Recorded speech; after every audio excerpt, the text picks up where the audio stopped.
লাল ঝান্ডা নিয়ে মার্ক্সবাদী communist party, বামফ্রন্ট, কৃষক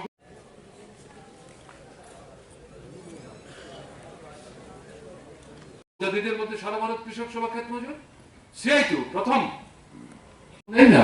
ইয়েস, আমাদের পার্টিই হবে, না পারার মতো তো এমন কোনো কঠিন কাজ পার্টি দেয়নি, পার্টিই হবে।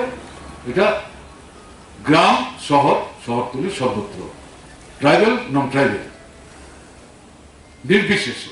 কাজে এই জায়গাটাতে আমাদের সেখানে কিন্তু নূতন একটা উদ্দীপনা নিয়ে, উদ্যোগ নিয়ে এগিয়ে যেতে হবে। আর বিশেষ করে যে প্রশ্নটা বারবার এখন চলে আসছে, গণ আন্দোলনের ভিত্তি রেখে দুর্বল করার জন্য উপজাতি অনুপজাতিদের মধ্যে বিভেদ তৈরি করা, এ তো রাজামহল থেকেই শুরু হয়েছে, এই বিস্তৃত যাওয়ার কোনো দরকার নেই। এটা মাথায় রাখতে হবে। এটা আমাদের অনেকের মধ্যে ধারণা আছে এটাকে মোকাবেলা করতে গেলে শুধু ট্রাইবেলরাই করবে, গণমুক্তি পরিষদ, টিওআইএফ, অদ্ভুত কথা। একটা হচ্ছে গণতান্ত্রিক আন্দোলনের ভিত্তিতে।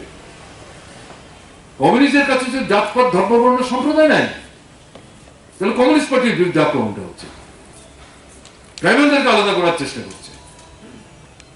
যেহেতু ট্রাইবেলদের মধ্যে কাজ করার জন্য গণমুক্তি পরিষদ, টিওআইএফ আছে, টিইসিউ আছে, ট্রাইবেল মায়েদের একটা বড় অংশ গণতান্ত্রিক নারী সমিতি করে, তারাই করবেন এটা। তাহলে প্রথম থেকে রাজন্য শাসনের বিরুদ্ধে এই যে জনশিক্ষার আন্দোলন থেকে শুরু করে আজকে ত্রিপুরা যে জায়গায় আসলো, এটিকে এইভাবে হয়েছে ঐক্যবদ্ধ যৌথ সমৃদ্ধ আন্দোলনের মধ্যে যে এসেছে। কাজেই এটা যদি কেউ মনে করেন ট্রাইবেল এলাকায় এরকম হচ্ছে, তারা কি করছে, তারা আলাদা করে কি করে করবেন? সামগ্রিকভাবে পার্টিকে দায়িত্ব নিতে হবে, সামগ্রিকভাবে গণতান্ত্রিক শক্তিকে ঐক্যবদ্ধভাবে দায়িত্ব নিতে হবে।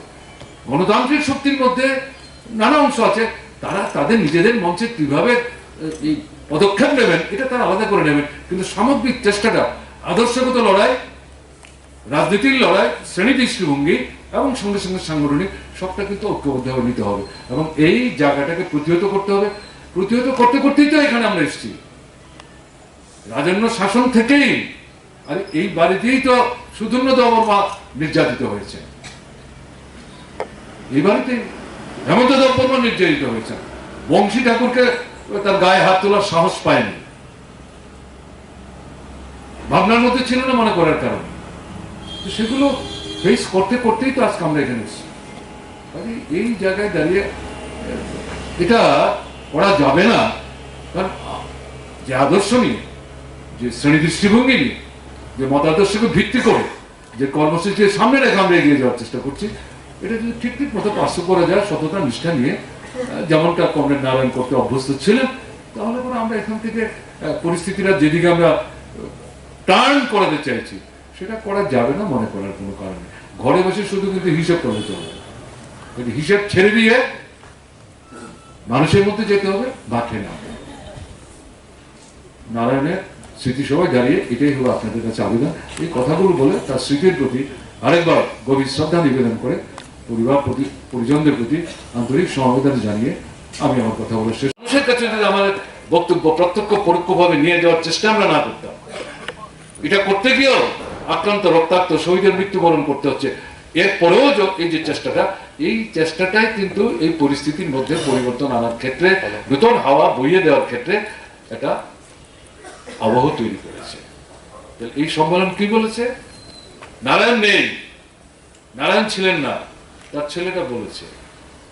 আমি যখন সর্বশেষ তাকে দেখতে যাই তখন দেখছি চোখ খুলছে, তাকিয়ে আছে, তার ছেলে দেখে গিয়ে বলছে, আমি উল্টো দিকে দাঁড়িয়েছিলাম, নাম বললো, সে ঘাটটা ফেরাতে পারছে না, আমি ঘুরে গেলাম, তাকিয়ে থাকলাম। ডাক্তারবাবুরা ছিল সবসময়, আমি যখন গেছি দেখেছি ডাক্তাররা থাকতেন।